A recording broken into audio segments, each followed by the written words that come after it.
तो गाइस अभी कुछ टाइम पहले ही हैनी रैमबोर्ड ने एक पॉडकास्ट में अनाउंस करा था कि आंद्रे ड्यू एक इंपॉर्टेंट डिसीजन जल्दी ही लेने वाले हैं और उसके थोड़े टाइम बाद ही आंद्रे ने ऑन हिज चैनल अनाउंस कर दिया कि वो स्विच कर रहे हैं क्लासिक फिजिक डिवीजन में और वो अपना last pro show men's physique division के लिए खेल चुके हैं। तो क्या है आंद्रे ड्यू का future in classic physique division? क्या ये एक सही डिसीजन है आज के क्लासिक फिजिक डिवीजन के कंपेटिटिवनेस को देखते हुए? Is that going to do any good to him? और आज के वीडियो में इस सब के बारे में हम बात करेंगे, तो प्लीज लाइक कर दो वीडियो को, चैनल को सब्सक्राइब कर दो और नोटिफिकेशन बेल को दबा दो। So first of all guys, who is Andre due? एक ऐसे एथलीट जो अपने चाइल्डहुड में बहुत ज्यादा फैट हुआ करते थे एंड जिनकी वेस्ट उस टाइम पर 44 थी और अब 28 के करीब है। Can you believe this guys? इनकी जिम जर्नी स्टार्ट हुई जब ये यूके में मूव हुए। उस टाइम पर ये सिर्फ 15 साल के थे और ये एक रोमानियन बॉडी बिल्डर है और बहुत ज्यादा ओवरवेट होने की वजह से इनकी क्लास में लोग इन्हें फैट बोलकर चिढ़ाया करते थे और इसी वजह से इनका कॉन्फिडेंस लेवल भी बहुत कम था। जब ये यूके में मूव हुए इनका कोई फ्रेंड नहीं था क्योंकि ये पूरी तरह से न्यू थे यहाँ पर और किसी को भी जानते नहीं थे और इनके पड़ोस में यहाँ पर एक जिम था। जब इन्होंने उसको ज्वाइन करा तो वहाँ पर इनको 5 दिन एक वीक में ट्रेन भी नहीं करने देते थे just because he was so young और इनको 1 day on and 1 day of की स्प्लिट से ट्रेन करने देते थे, यानी कि वीक में सिर्फ 3 बार। और ना ही इनको ज्यादा वेट्स यूज करने देते थे, जस्ट थोड़ी बहुत ट्रेनिंग और फिर कार्डियो। और उस टाइम पर इनकी डाइट भी बिल्कुल शिट थी इनके हिसाब से, क्योंकि उस टाइम पर ना इतनी नॉलेज होती थी और इतना इंटरनेट, इतनी चीजें अवेलेबल ही नहीं थी जैसे आज के टाइम में अवेलेबल है हर चीज सिर्फ कुछ ही क्लिक्स पर। बट इस सब के बावजूद भी इन्होंने थोड़ा बहुत वेट लूज कर लिया और मसल पुट ऑन कर लिया और वहां से इन्हें फील हुई एक मोटिवेशन, क्योंकि गाइज ये जो रिजल्ट्स होते हैं ये बहुत ही एडिक्टिव होते हैं, अच्छे बंदे को इंस्पायर कर दे। और नेक्स्ट 2 इयर्स में यानी कि 17 साल की एज तक इन्होंने अपनी फिजिक को इतना चेंज कर लिया था कि he competed in his first show. और गाइज यू नो, जब इन्होंने कम्पीट करा तो वहां सब एथलीट्स इनसे बड़े थे, कोई 20 साल का था तो कोई 21 साल का। So they had more experience, more time in the gym, more muscle maturity. हर चीज में दूसरे एथलीट्स को एक एडवांटेज था। बट एक चीज जो आंद्रे ने यहाँ पर बताई और जो नोट करने वाली है, क्योंकि आगे वीडियो में ये पॉइंट जरूर रेज होगा, और वो ये कि he wanted to show his work. वो चाहते थे अपनी मेहनत शो करना, अपनी फिजिक को प्रेजेंट करना। एंड यहाँ अब मेंस फिजिक डिवीजन में आंद्रे कम्पीट कर रहे हैं, बट क्या वो अपनी मेहनत, अपना हार्डवर्क, अपने एक्चुअल एसेट्स, अपनी बॉडी उस तरह से प्रेजेंट कर पा रहे हैं जैसे वो चाहते हैं? क्योंकि मेंस फिजिक डिवीजन में सिर्फ 2 ही पोजेस होते हैं और आप अपने बाइसेप्स उस तरह फ्लॉन्ट नहीं कर सकते, फ्रंट डबल बाइसेप हिट करके, या फिर अपना chest side chest pose hit करके फ्लॉन्ट नहीं कर सकते। You are restricted to those 2 poses, क्योंकि see he was 17 and he wanted that. यहाँ आंद्रे अपने फर्स्ट शो में नहीं जीते और यहाँ पर इस हार ने उनको और ज्यादा मोटिवेट कर दिया टू इम्प्रूव, जीतने के लिए। और फिर 2 साल बाद वो फिर आते हैं वही शो में जहां वो हारे थे और वहीं उसी शो में जीत कर दिखाते हैं। और उसके बाद आंद्रे ने कई सारे एमेच्योर शोज में कम्पीट करा और इसी बीच इनके पास कई सारे स्पॉन्सर्स और ऑफर्स आने लग गए। सोशल मीडिया पर ही बिकेम पॉपुलर एंड इनकी हॉबी इनकी जॉब बन गई। और फिर 2 साल बाद इन्होंने IFBB प्रो लीग के लिए ट्रेन करना और कम्पीट करना स्टार्ट कर दिया। IFBB में इन्होंने उस टाइम पर 2 शोज करे और उनमें से एक में इन्हें जीत भी हासिल हुई जो आर्नोल्ड क्लासिक क्वालिफायर था। फिर उसके 3 महीने बाद आर्नोल्ड क्लासिक बार्सिलोना शो था, वहां पर इन्हें 2nd प्लेस मिली और इन्होंने 1st प्लेस और प्रो कार्ड सिर्फ 2 पॉइंट से लूज कर दिया। फिर इन्होंने 1 साल का गैप लिया ताकि अपनी फिजिक को इंप्रूव कर सकें। उसके बाद ये वापस आए प्रिपेयर करके और इन्होंने इटली में प्रो कार्ड जीता। और फिर इन्होंने 2 साल ऑफ लिए और फोकस करा सोशल मीडिया पर और अपने करियर पर और अपने फिजिक को इंप्रूव करने पर, क्योंकि एज अ प्रो वो समझ गए थे कि कैसे एथलीट से उनका मुकाबला होगा। They are going to be bigger and sharper, so he just wanted to make improvements ताकि उन एथलीट से उनके लेवल पर आकर कम्पीट कर सकें। और फिर उस गैप के बाद इन्होंने रोमानिया मसल फेस्ट प्रो करके ओलंपिया के लिए क्वालिफाई करा और फिर जुट गए तैयारी करने ओलंपिया की। और फिर अपने डेब्यू में ही ओलंपिया में टॉप 6 में प्लेस करा और 5th प्लेस लाए 2020 के ओलंपिया में और 2021 के ओलंपिया में 7th प्लेस पर एंड अप करा। तो यहाँ जो अब तक एक बात नोट करने वाली है कि हर एक बड़ी विक्ट्री के बाद नेक्स्ट स्टेप पर जाने से पहले आंद्रे ने एक गैप लिया और उस पीरियड में सिर्फ इंप्रूवमेंट पर और अपनी ग्रोथ पर वर्क करा, चाहे वो गैप किसी लॉस के बाद हो या किसी नेक्स्ट लेवल पर जाने से पहले का। Andre is one of the top men's physique athlete, या फिर मैं कहूँ वॉज 5 फीट 11 इंचेस टॉल और ऑलमोस्ट 200 पाउंड्स। और 200 पाउंड्स के होते हुए भी आंद्रे ड्यू इतने बड़े कैसे लगते हैं? क्योंकि आंद्रे के लेग्स उतना डेवलप्ड नहीं है being a men's physique athlete. Andre के लेग्स वो मास, वो मसल कैरी नहीं कर रहे जिससे उनका वेट सिर्फ अपर बॉडी में ही यूटिलाइज हो रहा है। और इसीलिए जब 10 से 20 पाउंड वो एक्स्ट्रा मसल अगर आंद्रे के लेग्स पर होता तो आंद्रे 200 पाउंड के होते हुए इतने मैसिव नहीं लगते। और आप सच में यही चीज सोच रहे होंगे, क्योंकि इवन आई थिंक कितने मैसिव दिखना कैसे पॉसिबल है when Andre is only 200 pounds, tiny waist, big arms, wide thick back और insane fibrous chest. But waist down Andre की डेवलपमेंट वैसी नहीं है और अब आंद्रे अपने लेग्स को वीक में 2 बार लास्ट 6 से 8 महीने से ट्रेन कर रहे हैं और आंद्रे के अकॉर्डिंग अब वो मेंस फिजिक के लुक को फिट ही नहीं करते। Andre keeps growing bigger and bigger even when he is restricting himself. And last show में टेक्सास में जहां आंद्रे 2nd प्लेस पर एंड अप करे, तब उनसे जजेस ने एज अ फीडबैक कहा था कि आंद्रे के आर्म्स बहुत बड़े हैं, बहुत मैसिव हैं, but you know what the funny thing is, Andre के हिसाब से आंद्रे ने अपने आर्म्स को ट्रेन भी नहीं करा है लगभग 1 साल से। What a genetic freak Andre is. सिर्फ इनडायरेक्ट ट्रेनिंग से ही आंद्रे के आर्म्स इतना ज्यादा ग्रो कर रहे थे। This guy has crazy genetics and guys come on, हम सबको पता है कि one of the most favourite body part किसी के लिए भी उनके आर्म्स ही होते हैं। हर किसी को आर्म्स ट्रेन करने में ही मजा आता है। ओके आई नो कुछ लोगों को चेस्ट में भी, बट मेजॉरिटी से अगर आप पूछोगे तो they enjoy training arms in the gym, the pump, the veins that appear after arm session and इनको साइड चेस्ट, साइड ट्राइसेप, ये सारे पोजेस करना पसंद है जो इन्होंने खुद बताया। और अब आकर ये एक लिमिट हो गई थी आंद्रे के लिए, क्योंकि इमेजिन करिए आप जिम जाओ डेली बट आपको कोई भी साइज गेन करने मना कर दिया जाए क्योंकि you are already so big. और यही चीज आंद्रे के साथ भी हो रही थी। It takes away all the excitement, all the fun. तुम्हारे आर्म्स बहुत बड़े हैं, don't do arms training, you aren't able to feel the pump. और ये भी उस टाइम पर जब आपके बराबर में कोई खड़ा होकर बाइसेप कर्ल्स लगा रहा हो। अपने लेग्स ट्रेन मत करो, लेग्स की रिक्वायरमेंट नहीं है तुम्हारे डिवीजन में। ऐसी बातें सुनकर पूरा फन इज गॉन। और इस बोरिंग फीलिंग को अपने पूरे पोटेंशियल को यूटिलाइज करने के लिए, अपने आप की लिमिट को टेस्ट करने के लिए and to have that excitement back, Andre ने ये डिसीजन लिया है। He is not doing it for money. वो आंद्रे वैसे भी इंडस्ट्री में बहुत बना लेते हैं। He is just going to enjoy it more. Andre compete करते हैं क्योंकि he wants to, it's his passion.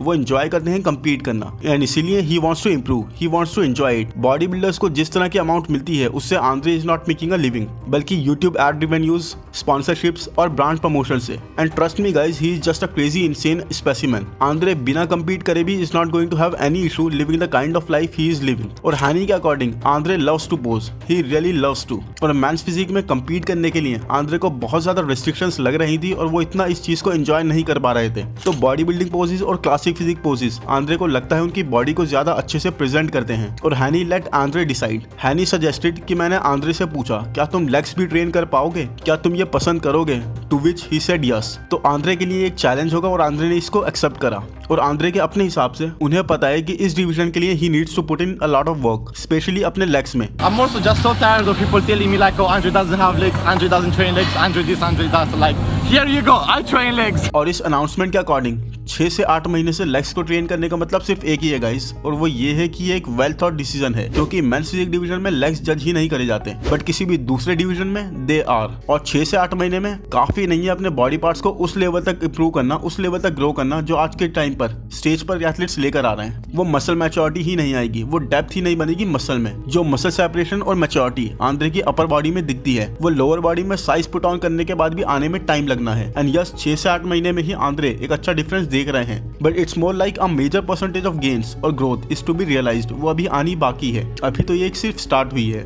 और क्लासिक फिजिक डिवीजन में जिस तरह के एथलीट्स आ रहे हैं, डैम, आप जानते ही हो टॉप 10 के जो एथलीट्स हैं वहीं से ही एक अलग इंसेन कंपेटिटिवनेस शुरू हो जाती है। बट आंद्रे चाहते हैं फ्रंट डबल बाइसेप हिट करना, अपने insanely built arms that are untrained उनको शो करना, they are one of his best body parts. और फिर इनकी क्रेजी थिक बैक उसको शो करना।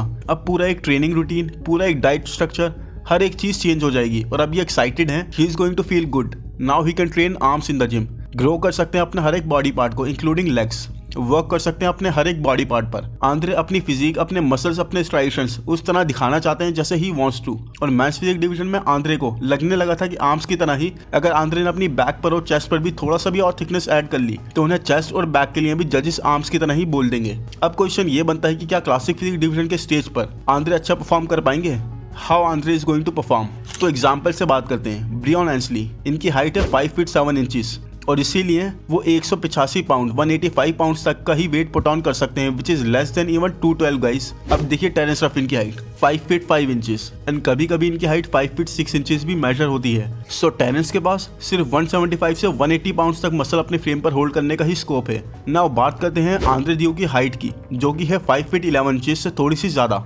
और यहाँ पर क्लासिक फिजिक डिवीजन की वेट लिमिट है उनकी हाइट के अकॉर्डिंग 222 पाउंड्स, 222 पाउंड्स। तो सोचिए अभी आंद्रे इज नियर 200 पाउंड्स, तो how big he is going to look जब ये 20 से 22 पाउंड और मसल इस फ्रेम पर पुट ऑन कर लेंगे। But is that going to do good to him?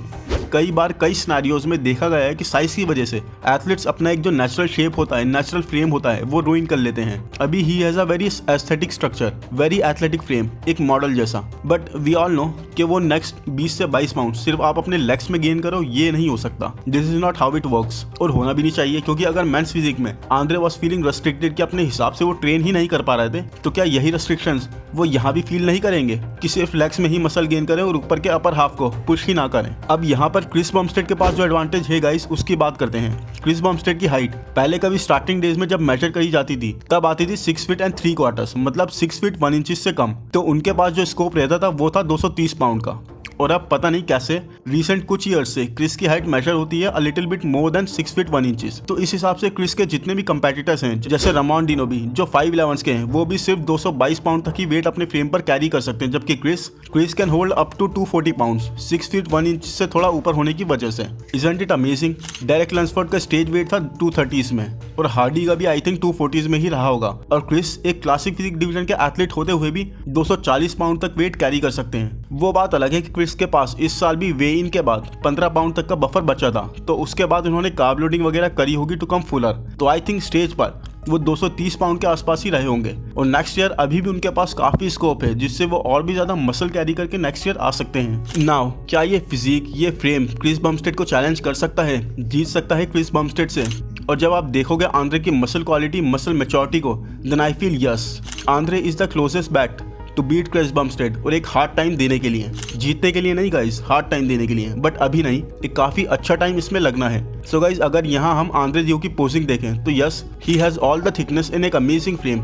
It's not as classic right now, not by any mean, but till now Andre की training एक दूसरे तरीके से हुई है and he has that advantage, क्योंकि आंद्रे की वेस्ट अभी तक टाइट रही है and the way his arms and other muscles have grown even without training. Imagine जब इनको अलाउ कर दिया जाए कि यस अब आप ट्रेन कर सकते हो, 22 पाउंड तक muscle you can put on. 22 pounds is huge guys. Andre अभी ही अमेजिंग मसल्स कैरी करते हैं with quality arms and back. 22 pound इस फ्रेम पर, और उसके बाद he truly wouldn't have any issue qualifying for classic division. किसी भी प्रो शो में पार्टिसिपेट करके प्रो शो जीत सकते हैं और ओलंपिया के लिए क्वालिफाई कर सकते हैं। अभी तक आंद्रे को पूरी तरह से खुद को ट्रेन करने नहीं मिला।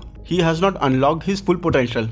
और अभी तक आंद्रे ने कोई ह्यूज प्रॉपर साइकिल भी नहीं करी होगी, क्योंकि he already has reached here and इससे ज्यादा की जरूरत आंद्रे को पड़ी ही नहीं। इवन आंद्रे को ये सब कुछ बहुत ज्यादा कंट्रोल में, चेक में रखना पड़ा है ताकि उनके आर्म्स ना ग्रो करें, वो ज्यादा ह्यूज ना हो जाए। एंड ट्रस्ट मी गाइस, आपका कोई भी मसल अगर एक लॉन्ग टाइम में ट्रेन ही नहीं हुआ डायरेक्टली, तो everything is new for that muscle. The growth जब आप उसको ट्रेन करना स्टार्ट करोगे एंड स्पेशली जब आप ऐसी क्रेजी साइकिल्स पर होते हो and you have all the things in the world supporting you, तो वो ग्रोथ एक क्रेजी लेवल की होती है। और आंद्रे की अपर बॉडी बहुत इजीली एक डोमिनेटिंग अपर बॉडी में चेंज हो जाएगी, बट आंद्रे की लोअर बॉडी, चिकन लेग्स। नहीं, ये मैं नहीं कह रहा guys, he said it himself। देखिए, pressure on me killing these legs, these chicken legs for now, and he seemed excited saying it too। Hopefully अगले साल इस टाइम पर हम आंद्रे के लेग्स बहुत ज्यादा इंप्रूव देखेंगे, बहुत ज्यादा मास और थिकनेस के साथ। बट आंद्रे के लेग्स अभी बहुत ज्यादा ही बिहाइंड है, बिकॉज जहां आंद्रे कम्पीट कर रहे थे बिल्कुल भी वहां उनको लेग्स को इंप्रूव करने की जरूरत ही नहीं थी and it is going to be tough for him.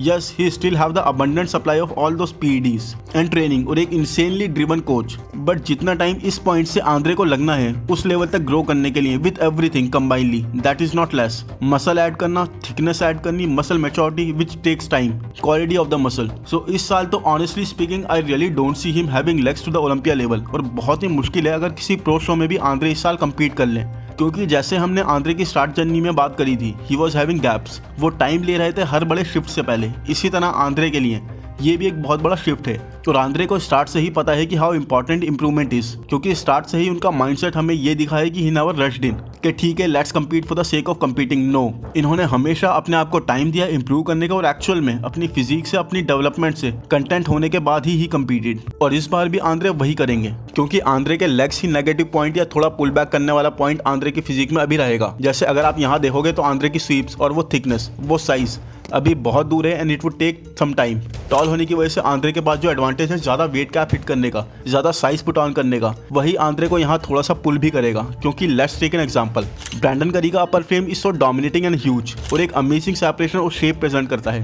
And अगर हम अपर फ्रेम को हटा दें तो देखें legs, these are some solid set of legs, but in total upper body और lower body are not in the sync, और एक यही इशू रहा है उनकी प्लेसिंग्स और ऊपर ना होने का। And to bring the lower body to the upper body, Brandon को भी कितना टाइम से दिक्कत हो रही है। बट आंद्रे जिन्होंने लेग्स को एक बहुत लंबे टाइम से ट्रेन ही नहीं करा, how much they must be lacking behind, specially side poses में। सी कितना डिफरेंस लग रहा है लेग्स में, इवन दो हम पूरी तरह से देख नहीं पा रहे हैं, but I believe you are getting what I am saying. And just because he is so tall and having such dominating upper body, legs को भी ऐसे ही डोमिनेटिंग बनाने में, एक प्रॉपर एक्स फ्रेम बनाने में एक अच्छा टाइम लगने वाला है आंद्रे को। एंड इट डज अफेक्ट आपका स्ट्रक्चर कैसा रहने वाला है। और more PD use can increase more side effects too, कई सारी चीजें, कई सारे साइड इफेक्ट्स आपकी बॉडी में ये हायर डोसेस इंक्रीज कर सकती हैं। और एक बार गाइज अगर पीडी से आंद्रे या बेसिकली हम में से कोई भी रिजल्ट देख लेता है तो we go after more and more growth, वो चेज, वो एडिक्शन ही दूसरा होता है। And the cycle continues. And let's be honest guys, इस 22 पाउंड को पुट ऑन करने के लिए आंद्रे को हायर डोसेज लेनी पड़ेंगी, और ये कोई नेचुरली तो आप अपने फ्रेम पर पुट ऑन नहीं कर सकते। क्योंकि अगर आप ये 22 पाउंड नेचुरली पुट ऑन करने गए, वो भी तब जब आपको जिम जाते हुए 10 से 12 साल हो गए, तो जिस लेवल पर आंद्रे हैं वहां से 22 pound lean muscle put on करना मतलब it will take 3 to 4 years, और वो भी जब आपके एक्सट्रीम जेनेटिक्स हो। क्योंकि 1 pound अ वीक मसल और weight you can put on, और वो चीज सिर्फ स्टार्टिंग में ही चलती है। एज यू प्रोग्रेस आपकी मसल ग्रोथ का पोटेंशियल नेचुरली स्लो हो जाता है, law of diminishing returns apply होने लग जाता है आप पर। वरना anyone could put on 52 pounds of muscle in a year, but ये नहीं होता।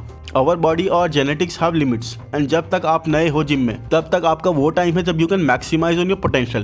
What about Andre puts on significant amount of muscles and अपने legs भी ग्रो कर लेते हैं, से 10 pounds उन्होंने ऐड कर लिया अपने फ्रेम पर। उसके बाद ये compete करने जाते हैं, best case scenario he wins a pro show, but उसके बाद ओलंपिया में अच्छी प्लेसिंग पर he does not and up. और फिर नेक्स्ट ईयर उन्हीं डोसेजेस में क्या आप मोर मसल एड ऑन कर पाओगे? नहीं, it does not work like that. It's going to ask for more, your body will need more of the stuff. आपकी बॉडी की रिक्वायरमेंट उस टाइम पे चेंज हो जाएगी और ये और ज्यादा रिक्वायर करेगी पीडीज को। और फिर जो वो 12 पाउंड्स का बफर आंद्रे के पास बचेगा, उसे फिल करने के लिए आंद्रे फिर से पुश करेंगे हर एक चीज को। तो in the end guys I think it does ask for a long time. Classic physique division में कंपेटिटिव बनने के लिए और टॉप 5 में भी प्लेस करने के लिए Andre has that frame and genetics, but जिस तरह से एक कंप्लीटनेस और एक बैलेंस आंद्रे को क्रिएट करना है, it will take some time. And इस एक ही साल में हम ऐसा होते हुए नहीं देखने वाले। आई होप गाइज ये एनालिसिस और वीडियो आपको पसंद आया हो। प्लीज लाइक कर दो, चैनल को सब्सक्राइब कर दो, नोटिफिकेशन बेल को दबा दो। Thank you, bye bye.